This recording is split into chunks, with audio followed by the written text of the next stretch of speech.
Hello, I'm Tasha Nathanson. I come from beautiful, natural British Columbia, Canada. We make bio-based fish leather. This is an audacious material, and therefore it is backed by some very audacious goals. In a world of problems, we have solutions and the market to pay for them. We're removing plastics, toxins, and forever chemicals from leather production. We're adding value, diverting waste, and increasing incomes in fishing communities. We are working close to the skin source, which allows us to teach a workforce to close the loop on waste. Our impact is measurable and achievable. We provide ESG solutions for fashion brands as well as for fish processors. You may not have heard of fish leather yet, but you will. It's an emerging next generation material. Fish leather is thin, flexible, durable. It has a high tensile strength and a beautiful scale pattern, which is why already there are some high-end brands and fashion consumers who are beginning to use it. Unlike other fish leather brands that are concentrating on local markets, we've developed a global distributed hub model for the business. This allows us to scale up in stages, increasing variety and volume over time while de-risking access to the skin source. Our brand promise is that no matter where our 7 Leagues leather is made, it will always reach the highest ethical and quality standards. We commissioned a market study that confirmed what we were seeing. This is a growth market with few competitors. It indicates a blue ocean go-to-market strategy. Our supply chain starts with local resources and leverages them to meet a global market. Our production plan is built on market demand. We expect to be producing about 260,000 skins per year by 2029. Our financial projections show that there is steady, sustainable, increasing finance. We should reach some profits and revenues by 2025, and by 2029, we estimate that we will be making about 2 million euros in pre-tax earnings.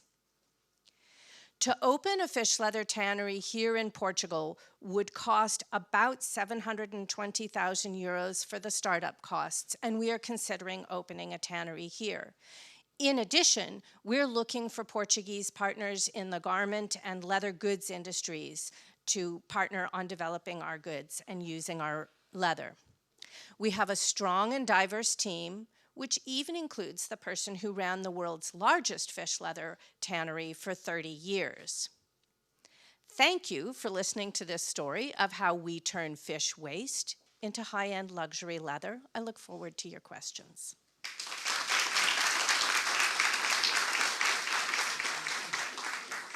Let's welcome John to help answer the question. This is my 7 Leagues Chief Financial Officer, and he will also be answering questions depending on the question. So I can start. I just wanted to know a bit more if you can expand on what makes you so unique, so well positioned to navigate this blue ocean. What's in terms of team and also innovation technology? What makes you so well positioned? Sure, I'll start with the technology question. And so, as you probably know, most leather today, about 85% of it is chrome tan. That's using chromium, that's toxic, that's cancer-causing, and in my opinion, absolutely inexcusable. Veg tanning is an ancient technology. It takes a lot more skill to do veg tanning. And in addition, for fish leather, it's a little bit touchier, quite a bit touchier than doing mammal tanning. So it's a very specialized skill, and it's difficult to get into it quickly. So that's part of it. In addition, we're starting with the best fish leather tanning methodology now, but our company is built not on where the football is now, but where the pass is going. And we're anticipating the changes. We're watching the changes in regulations in leather tanning, and we're working to be ahead of those. And that actually leads into your question about the team.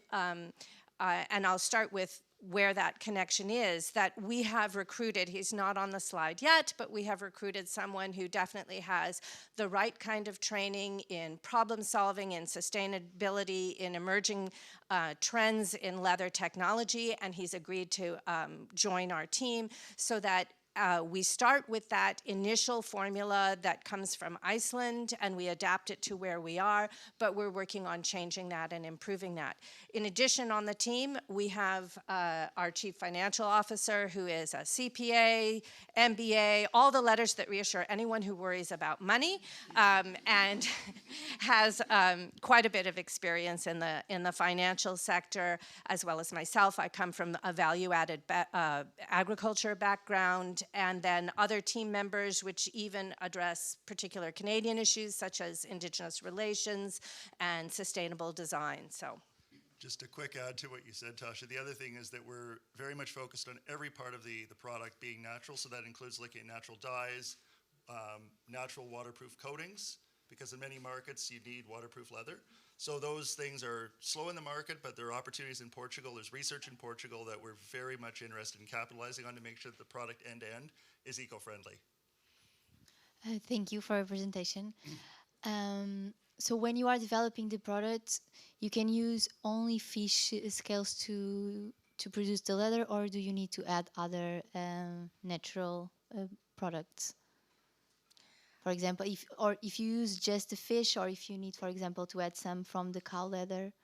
No, Never. it's just the fish leather. So the fabulous thing about fish skin is that I can't talk with my hands here. The underlying collagen structure is crisscross. So it gives it 9 times the tensile strength per thickness of mammal leather. It is super strong. It is much stronger per thickness than mammal leather. So if you want it to be more structural, you might want to line it with something if that's what you're looking for. But what it does allow is different applications as well, where you can use it thinner and use something that you couldn't have used cow leather for because it comes in at this thinner. So you can kind of do it either way. But in terms of developing the material, making the material, it's just fish. Well, and the tannins that we use to tan it. What type of fish can you use for the leather production?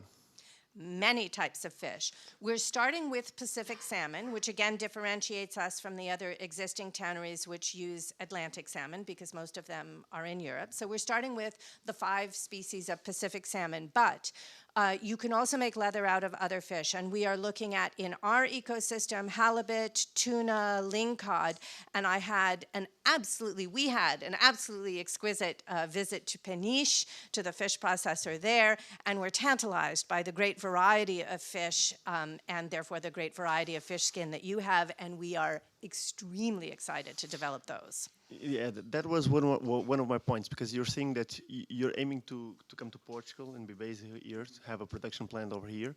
But most of the fish over here are not so big, the ones that we used to consume. So is that a problem to use smaller fish? Because I guess that the labor is much higher with the smaller fish instead of bigger fish, I would say so. The smaller the animal, always the higher the labor, depending on what you're making. If you're making smaller goods, watch bands, whatever, it's less of an issue. We saw a lot of very large fish, actually, in the fish processor in Peniche, because they are landing fish not only from Portugal, but also from North Africa and Africa itself, and there was a pretty big variety there. That was what I was going to say. I guess it's imported fish, yeah, most of it, yeah. But we have a huge variety of fish species being landed over here, so it's definitely a great thing to be used. Obviously, take the chance of the co-products of the fishing industry, and also the aquaculture industry. So the point is that if you're able to apply the same technique for all the fish species, because different fish species can be very, very much different than like a cow and a fish. You have to adapt for each new species, but then once you've got the adaptation and you're going, each one has a different scale pocket pattern, so they're like different designs. Okay, perfect. Thank you.